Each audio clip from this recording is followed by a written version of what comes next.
Welcome to this online lesson on Norman feudal society. The aim is to assess the extent of change in Norman society. First of all though, why did William's knights feel like William owed them rewards? Consider what we've learned so far and try and work it out. Pause the video while you do this.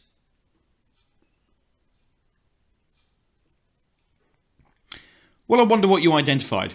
The fact is that William did rely on his knights to a certain extent.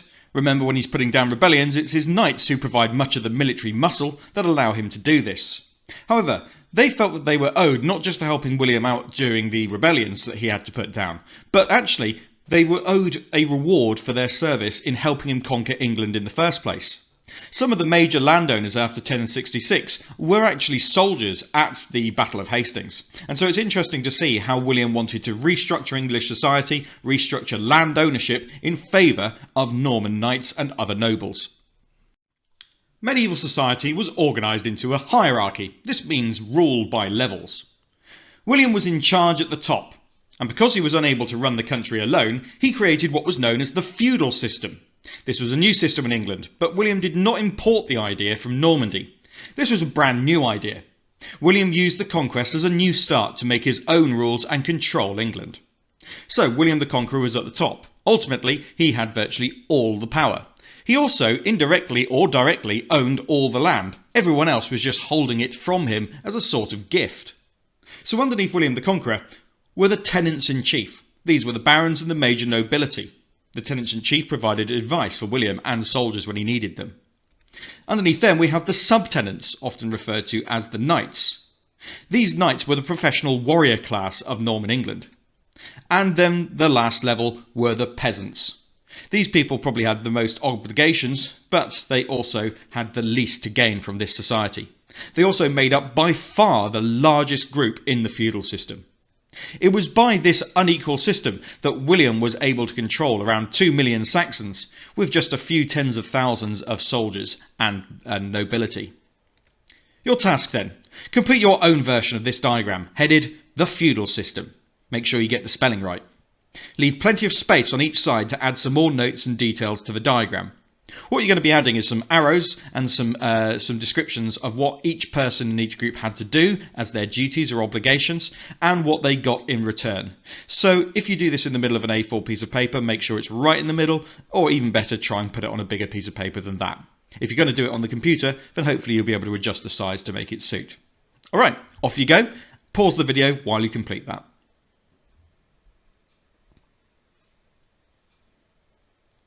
Let's investigate why William introduced this feudal system. Why did William create the feudal system?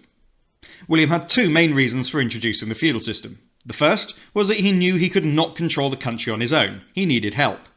Secondly, he had promised those who had supported his invasion that they would be richly rewarded. He needed to keep these supporters loyal to him. So let's have a look at how he did this. William kept people loyal and also kept people controlled by a system of privileges and obligations. Privileges were like rewards that people got in return for doing their service, and obligations is what they owed in return. So it worked very much like a cycle of William offering rewards to people and then expecting something back in return. In a basic sense, it worked like this. So, one privilege that William offered was that he made some of his loyal supporters into barons and he gave them land. This is shown in the Domesday Book, where you can see that land has been transferred from Anglo-Saxon owners to new Norman overlords. This is one of the major reasons that William, one of the major ways that William was able to reward his followers. In return, on the other hand, the barons had to swear loyalty to William and provide knights for the army whenever he required them. They might also have to serve within his court and offer advice too. Then, the barons were given too much land to actually look after for themselves, especially in terms of organising the farms and estates within them, and so they gave some of their land to the knights. It should be understood that this idea of giving them land was more like a permanent loan of land, or rather a loan of land that could be taken off them if they didn't behave. In order to keep hold of this land, the knights in return promised to serve William on behalf of the barons for 40 days of the year. Now that's a crucial point. Only 40 days of the year were compulsory in most circumstances. This is because the knights would not have agreed to do this for any longer, as they would have had to leave their estates and leave the management of them to people that they might not trust. And if that happened, well, quite frankly, the peasants might grow rebellious and they might not grow enough food to support the community. Lastly then, the knights were not farmers, and so they allowed the peasants to live on their land to farm on it. They also offered them protection. Now, the peasants were not strictly slaves. They could ask permission to leave and to travel elsewhere, and they could own some property of their own. This is one crucial difference to the Anglo-Saxon system, in which slavery was a tier below the peasants.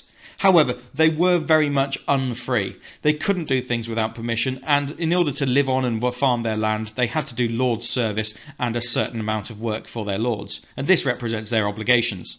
In return, the peasants farmed the land for the knights and paid them taxes to live there.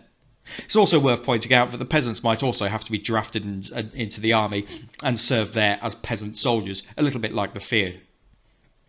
So your task then. Add these details to your diagram. I hope you left enough space. Which group do you think owed most in terms of obligations to their superiors? Other than the king, which group did the best out of this system? And how does this system increase the power of the king compared to Saxon society? Pause the video now while you answer these questions.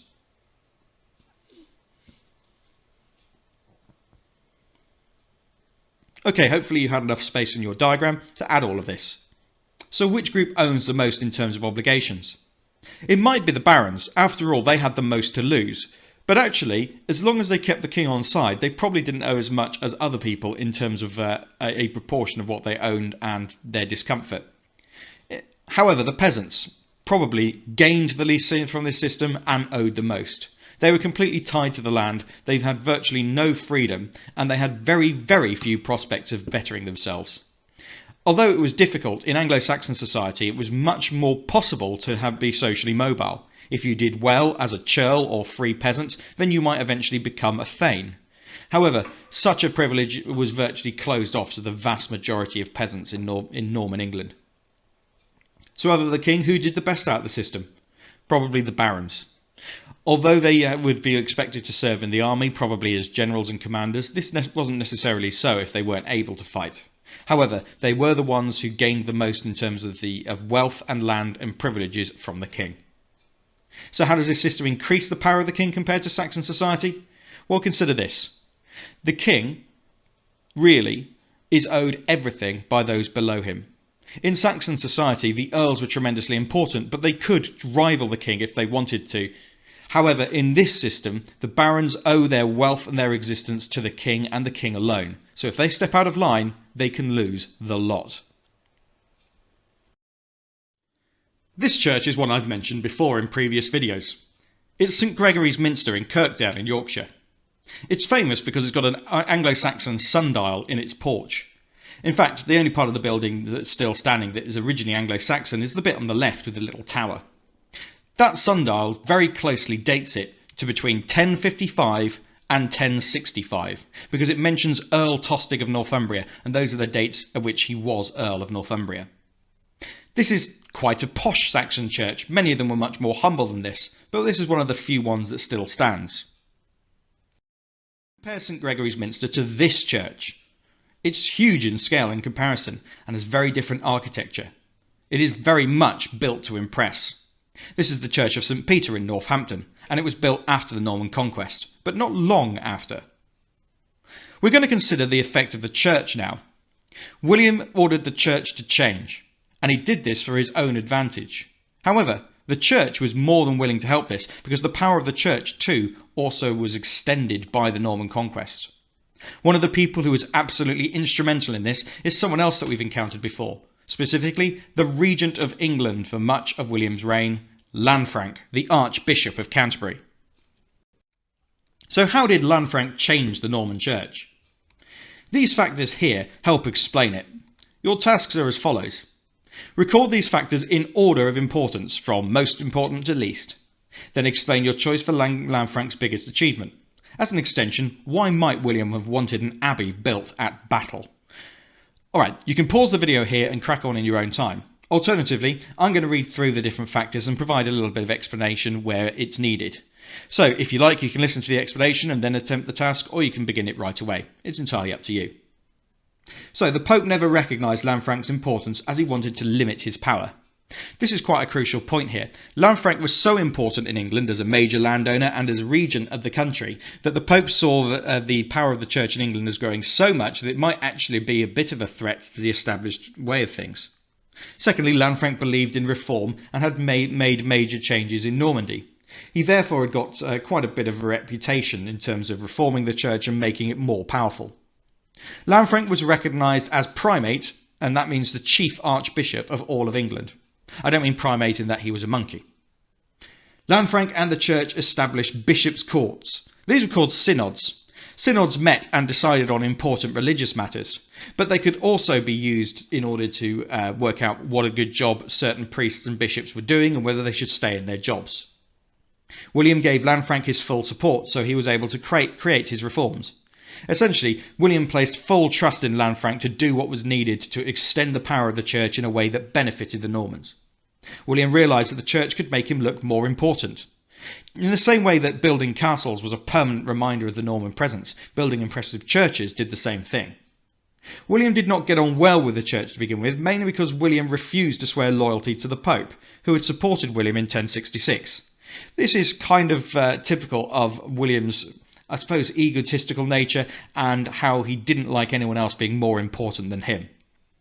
LAN Frank made reforms such as increasing bishops' authority and banning priests from marrying. Priests were not allowed to marry for many years, but in the Anglo-Saxon kingdoms it was sort of expected that they would. A more strict form of Catholicism was introduced. LAN Frank was very religious. He built Battle Abbey at the site of the Battle of Hastings. It is said that the high altar of this abbey was placed pretty much directly where King Harold was found dead. Alright, so that's given you a little bit more explanation. Have a go at those questions and pause the video.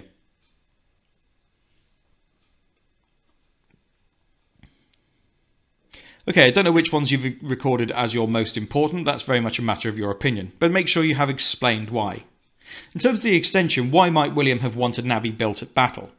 Well, much as William didn't always get on well with the Church, he did worry about his soul, and he was a religious man. He believed that the blood spilt at the battlefield at Hastings would be a stain on his character and prevent his chances of getting into heaven. One way of getting around this was by establishing a monastery there, lavishing money on it, and getting a whole load of monks to pray for his and other people's souls, to say sorry, effectively, for the blood shed at Hastings. And yet it's worth remembering that William considered Harold to be a usurper, someone who had stolen the crown from him. So it's doubtful that he was that sorry, but nevertheless he was sufficiently worried about his soul to build an abbey in the hopes that it might be his ticket into heaven.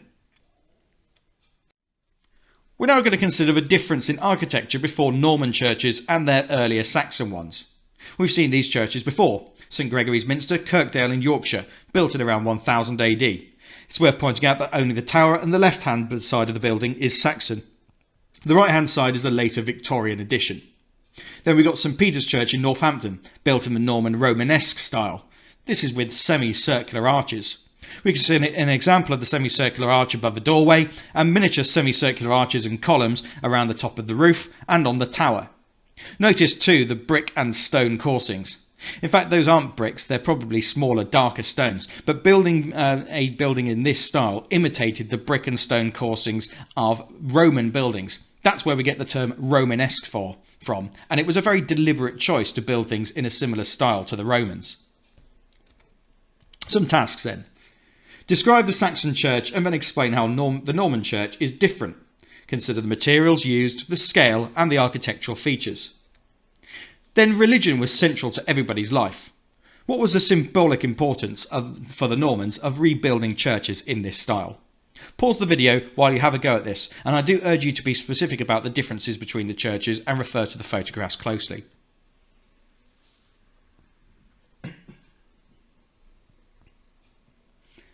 Okay, so we should have noticed that St Gregorys Minster is quite small in scale. If you can compare the size of the church to the gravestones just in front of it, you really get a sense of this.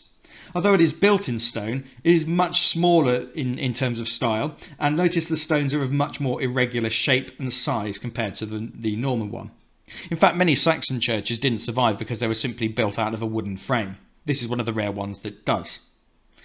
The scale of the Norman church is far larger in comparison. Consider the size of the trees around the church. It is probably 2 or even 3 times the size, and that's not even including the tower. Consider as well the use of the brick coursings to imitate Roman buildings and the Romanesque architecture. This is designed to be decorative and beautiful, but also to look impressive. Consider too why the Normans wanted to imitate the Roman style. Ultimately, they recognised that the Romans had built a colossal empire, and the Normans were in the process of building their own, and so this was very symbolic of their power.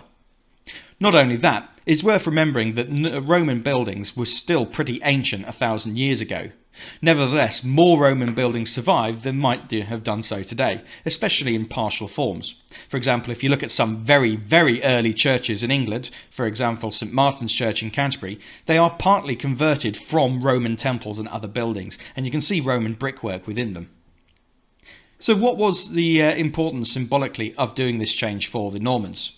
We should recognise that because religion influenced everybody's lives, nobody could get away from these symbols of Norman power. So if they could not get away from this, they would be constantly reminded that they were now under the command of the Normans. And what was the alternative?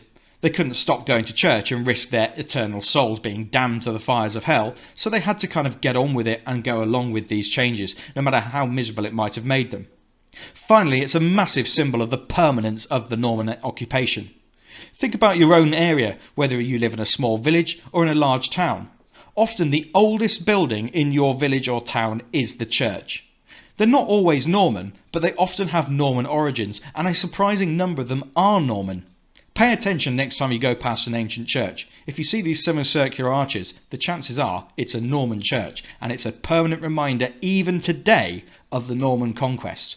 Now that's what I call long term. So differences between Anglo-Saxon churches and Norman ones. Firstly, the materials. Anglo-Saxon churches often made of wood or recycled materials, e.g. Roman tiles and bricks. Norman churches were built from stone, often imported stone from Caen in Normandy. The light-coloured stone on St Peter's Church is an example of this. Also their scale. Norman churches were built on a much larger scale. They had a choir, nave and transepts. The choir is the bit where the choir actually stands, so this is just between the altar and the nave where the rest of the congregation sits. The nave is named after the narrow part of a boat. Think about the word naval. It means it's the narrow part of the church but also the long bit.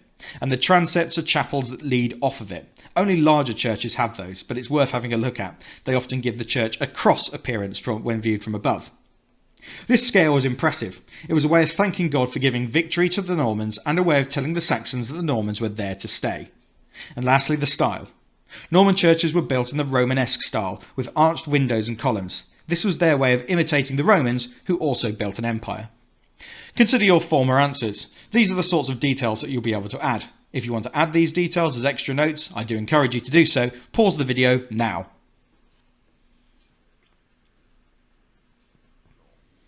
Okay, let's move on. The Norman Conquest changed life for an awful lot of people, but it didn't change everything. We're going to use this entry from the Domesday Book to consider some of the changes that people would have experienced. Although the Domesday Book really lists lots of financial and ownership and land ownership details, it can actually add and shed further light on wider changes in society. So let's consider some parts of it. The first part says who owns Torrington, or rather holds it from the king, at the time of the Domesday Book in 1087. It says Ipsa O 10.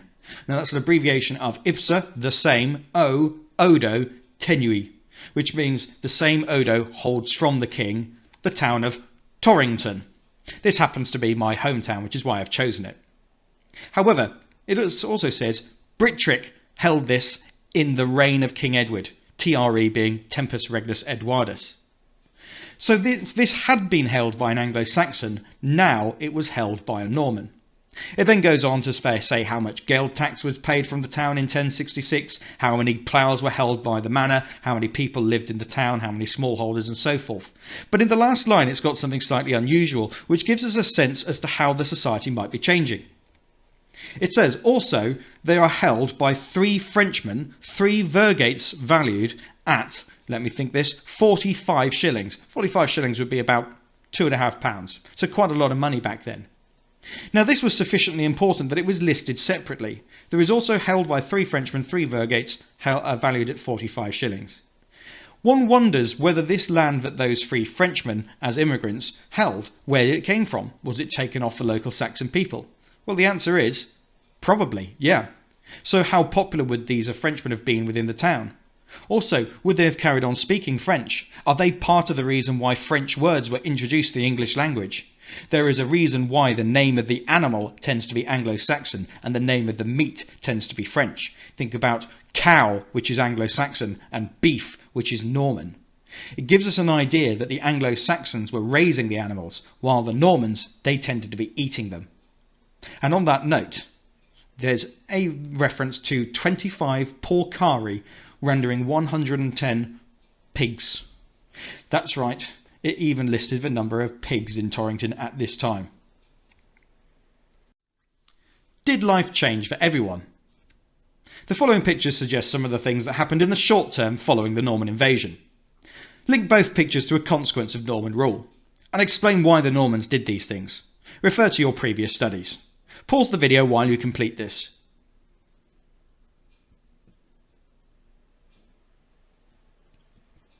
Okay, so the top one shows a typical Norman castle. This isn't quite a motte and bailey. This is a type of castle called a ringwork, where instead of building a large motte, you've instead got a strong stone keep that holds it secure. Underneath, we can see an image of a rebellion being put down by Norman soldiers, specifically in this case, the harrying of the north. You can see buildings have been burnt down, people have been sent away from their homes, items are being confiscated and destroyed, and even some people have been hanged from the tree. So what consequences do these show? Well, one is the building of castles all over England in a way that dominated the local people and intimidated them. It also provided William with an easy way of managing his soldiers so that they could put down rebellions. Underneath, we can see the brutality that people suffered under Norman rule if they stepped out of line. And you may well have linked it to the famous harrying of the north. So we need to consider whether there were any positive influences of Norman rule. Well, one that was quite positive is that towns were growing up around the new castles, such as at Newcastle in the northeast. That's now Newcastle upon Tyne. Soldiers would often buy food, clothing and other goods, which provided wealth for the local people. We can see an illustration underneath that shows a typical medieval town that's grown up around a Norman castle. The castle is to the bottom of that picture. You can see it's a typical motte and bailey surrounded by earthworks. And then we've got the town building up around a street plan in the middle with private farms, or rather fields within it, buildings lining the town. And think about the number of towns you've been to which have got a high street down the middle where all the shops are. That's the birth of this here. The church is just beyond that, and outside we can see the main lord's manor house as well, where he would have been able to be living in some comfort. England was more peaceful and stable during Norman rule, so it was safer for people to travel around. Now that's an interesting thought, isn't it? Saying it was more peaceful and stable when we've actually studied so much bloodshed. But we've got to remember that things like the Viking raids that have been taking part for centuries earlier were now virtually at an end. And in fact, the fear that people had of Norman rule that prevented rebellions later in William's rule actually provided a sense of peace and stability eventually, even though it was coloured by that sense of fear of what might happen. French communities emerged in places like Nottingham and Southampton, and even a small one in Torrington where we looked at earlier. Even small towns often had some French immigrants within them. Places on the coast and in the south were booming because of trade with France. The English kingdom was no longer looking across the North Sea towards Scandinavia. It was much closer aligned to people in the south, like France. And when you think about it, that's true today as well. We have the Channel Tunnel to France, don't we? And that's one of our major ferry crossings between Dover and Calais. And it's not just a question of the difference. Our trade routes are very much oriented in that direction. The Normans got rid of slaves and slavery and replaced it with a feudal system. Sure, the feudal system was hardly equal, but slavery was gone, and that must be a good thing. Your tasks then. Summarise these changes within a short paragraph. Which of the things would only benefit the rich, and which would benefit only the poor? Then as a challenge, which of the changes are cultural? Cultural refers to things like art and language, music and so forth. So consider that. Pause the video now and consider those different factors.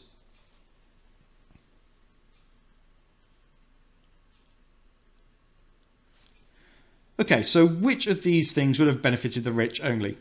Well, the emergence of French communities would have been greater benefit to the rich.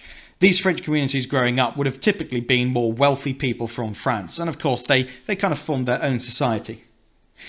Also, Places on the south booming because of trade with France would have also benefited the rich who were trading. However, the Norman abolition of slavery within the kingdom would have benefited the poor only, and so that is something that they maybe have been able to hang on to. But which of the changes are cultural? Well, trade with France is very much cultural, because it means that the fashions and goods that you could get from France also came to England. For the first time since the Romans, wine was being more widely drunk in this country. And also think about the way that the modern English language is a mixture of words derived from Old Anglo-Saxon and Norman French. I've already made the example of meats, where cow would be Anglo-Saxon and beef would be French, and the same with pig being Anglo-Saxon and pork being French. There's loads of others too. Also think about this. England being more peaceful and stable allowed a new culture to develop. And these towns that grew up around places like Newcastle would also allow a greater mixing between Normans and Anglo-Saxon English. I'm not going to try and paint this as a particularly necessarily good time to be an Anglo-Saxon, but it shows that after the turmoil of the conquest, things did settle down into a more regular rhythm. However, and there's always a catch, isn't there? Places who used to trade with the Danes, Vikings and those from Scandinavia lost out. Many of the places were in the north of England. What might be the link between this and other events such as the Harrying of the North, the rebellions of the North from 1068 to 1069 and the revolt of the Earls of 1075? Then as a challenge, is there still a north-south divide today? Explain your point of view. Lastly, overall, in your view, was there more change or more continuity between Saxon England and post-1066 Norman England? Explain your view with examples. Pause the video now while you answer these questions.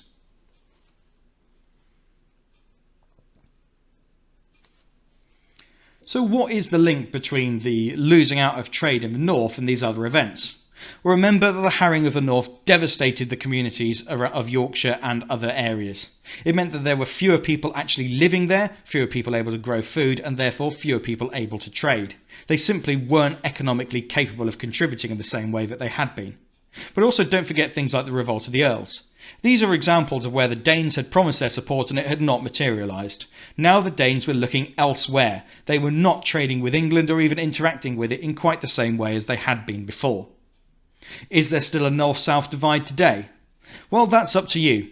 But I will tell you that the current government in 2020 seems to think that there is. They've been for quite a few years talking about this idea of building a northern powerhouse to try and get the north to catch up to the south in terms of economic development. Although there are many more recent modern developments which help explain this, for example the decline of industrial manufacturing in the north, the idea that there is this north-south divide is not a new one, and this has existed really right the way back to the idea of the Danelaw. But it's not necessarily always been a question of prosperity, more a question of culture. How many northerners say today that southerners are soft, and how many southerners today say that northerners are crass and rude? Well, hopefully not too many, but these are stereotypes that still hold true in things like English comedies. Overall, was there more change than continuity at this time? Well, that's up to you as well, but I'm going to give you my opinion for what it's worth. I think the changes at this time are so huge that they change the face of England forever. And so, although there might have been more individual examples of continuity in terms of things like the law, the changes massively outweigh this. For example, very, very few Anglo-Saxons held on to their land ownings by the time of the Domesday Book in 1087. That is a massive change. It really has shown that society has completely shifted, and now there are a few Normans who are ruling millions of Anglo-Saxons. Also, the changes to culture are ones that we still experience today. The changes to buildings and architecture, to religion, and even to our very language. I don't know how I would have be sounding to you if it wasn't for the Norman influences on the English language that now I'm speaking. So on that note, that is the end of the lesson. I'll say thank you very much for watching and I hope it's been useful, and if it has, give this video a like and subscribe to the channel. Goodbye.